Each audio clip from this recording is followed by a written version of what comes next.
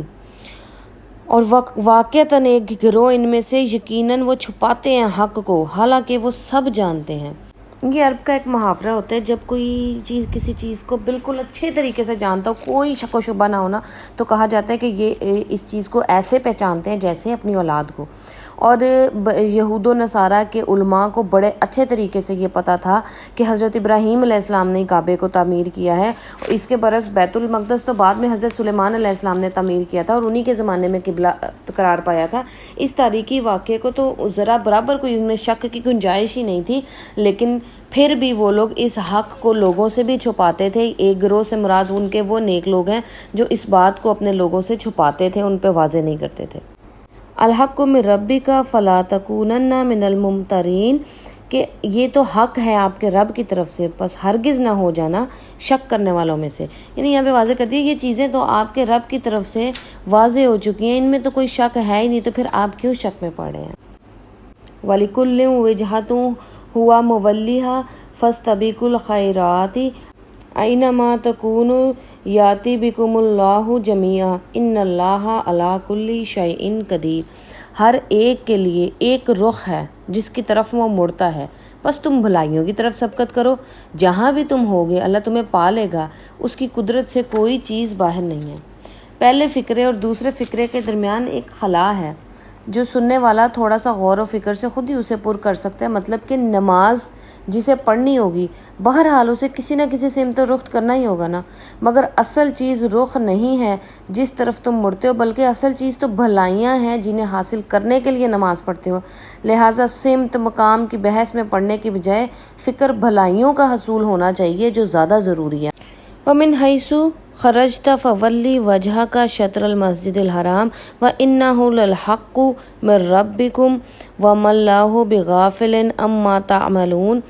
اور آپ جہاں سے بھی نکلیں تو اپنا چہرہ مسجد حرام کی طرف پھیر لیں، اور یقیناً آپ کے رب کے جانب سے بلا شبہ حق ہے، اور جو بھی تم عمل کرتے ہو اللہ تعالیٰ اس سے ہرگز غافل نہیں ہے۔ اور پھر اگلی آیت میں وَمِنْ حَيْثُ خَرَجْتَ فَوَلِّ وَجْهَكَ شَطْرَ الْمَسْجِدِ الْحَرَامِ، پھر یہی کہا جا رہا ہے اور جہاں سے آپ نکلیں سو اپنا چہرہ مسجد حرام کی جانب پھیر لیں، اور تم جہاں بھی کہیں ہو سو اپنے چہرے اسی کی طرف پھیر لو، تاکہ لوگوں کے پاس تمہارے خلاف کوئی حجت نہ رہے مگر ان میں سے جن لوگوں نے ظلم کیا ہے، چنانچہ تم ان سے مت ڈرو اور مجھ سے ہی ڈرو، اور تاکہ میں اپنی نعمت تم پر پوری کر دوں اور تاکہ تم ہدایت پا جاؤ۔ یعنی یہاں پہ کہا جا رہا ہے کہ جب آپ کو اب حکم آ گیا ہے، اب جو بھی نماز آپ پڑھیں گے اپنی مقررہ سمت کی طرف پڑھیں گے، کسی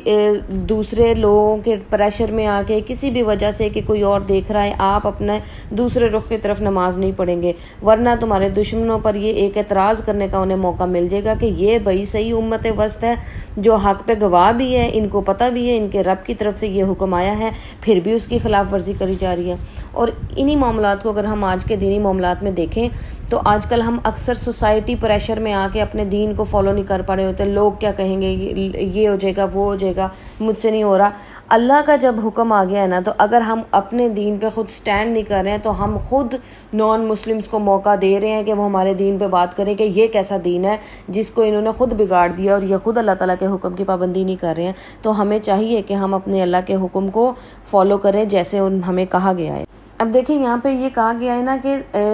لوگوں سے نہیں ڈرنا ہے، صرف اللہ سے ڈرنا ہے تاکہ اللہ تعالیٰ آپ پر اپنی نعمت کو پورا کر دے۔ کون سی نعمت؟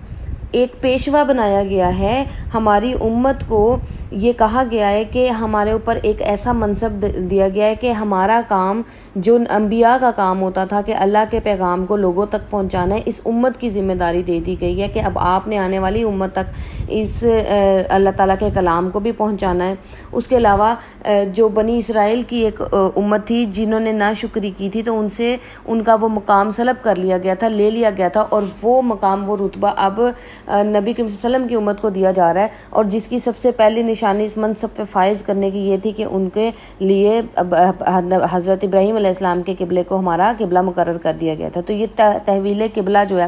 یہ ہمارے اس منصب کی سرفرازی کی پہلی نشانی تھی. تو کہا یہ جا رہا ہے کہ اگر یہیں سے آپ نے اس کی نافرمانی اور ناشکری کر دی تو یہ نہ ہو کہ آپ سے یہ منصب چھین لیا جائے. اس کی پیروی کرو گے تو یہ نعمت تم پہ مکمل کر دی جائے گی. کما ارسلنا فیکم رسولا منکم یتلو علیکم آیاتنا ویزکیکم ویعلمکم الکتاب والحکمت ویعلمکم ما لم تکونوا تعلمون. جیسا کہ بھیجا ہے ہم نے تم میں سے ایک رسول تمہیں میں سے جو تلاوت کرتا ہے تم پر ہماری آیات کو، تمہیں پاک کرتا ہے، تمہیں کتاب و حکمت کی تعلیم دیتا ہے اور تمہیں وہ کچھ سکھاتا ہے جو کچھ تم نہیں جانتے. اب یہاں پہ بتا دیا گیا ہے کہ آپ کے اندر سے ایک نبی بھیجتی ہے جو آپ کو اللہ کی آیات بھی سناتا ہے، آپ کو اس کی تعلیمات اور حکمت اور جو باتیں تم لوگ نہیں جانتے ہو وہ بتا کے تمہارا تزکیہ نفس بھی کرتا ہے. فَاذْكُرُونِي أَذْكُرْكُمْ وَاشْكُرُوا لِي وَلَا تَكْفُرُونَ. لہٰذا تم مجھے یاد رکھو، میں تمہیں یاد رکھوں گا، اور میرا شکر ادا کرو اور میری ناشکری مت کرو. اب یہاں پہ بتا دیا گیا ہے کہ کرنا کیا ہے، اللہ کو یاد رکھنا ہے، اس کا شکر ادا کرنا ہے اور کسی بھی حال میں اس کی ناشکری نہیں کرنی ہے. 2 رکوع ہو گیا ہے. انشاءاللہ آگے ہم اگلے لیکچر میں دیکھیں گے. یہاں تک ساری ڈسکشن قبلے سے متعلق تھی. اور ایک چیز جو ہم نے آج کے لیکچر میں دیکھی ہے کہ دین کا جو بھی حکم جب بھی ہمارے اوپر واضح ہو جائے ہمارے اوپر لازم ہے کہ ہم اس پہ وہیں پہ عمل کرنا شروع کر دیں. لوگوں کا ڈر، سوسائٹی پریشر اور یہ والی باتیں اپنے ذہن سے نکال کے بس ایک چیز ہونی چاہیے، ہم ساری دنیا کو خوش نہیں رکھ سکتے، ایک اللہ کو خوش رکھ سکتے ہیں. ایک کو خوش رکھنا آسان ہے، تو لوگوں کی باتوں کی فکر چھوڑ کے ہمیں ہمیشہ یہ سوچنا چاہیے کہ اللہ کیا سوچے گا یا اللہ ہمارے بارے میں بہتر کرے گا، تو ہمیں وہ کرنا چاہیے جو اللہ نے ہمارے لیے لکھ رکھا ہے. اللہ سے دعا ہے اگر اس میں کوئی مجھ سے غلطی یا کوتاہی ہو گئی اللہ اس سے معاف فرما دے. اللہ تعالیٰ آپ کو اور مجھے حق بات کو سمجھنے اور اس پہ عمل کرنے والا بتائیں. اللہ تعالیٰ آپ کا اور میرا حامی و ناصر ہو. سبحانک اللہم و بحمدک نشہد ان لا الہ الا انت نستغفرک و نتوب الیک. السلام علیکم ورحمۃ اللہ وبرکاتہ.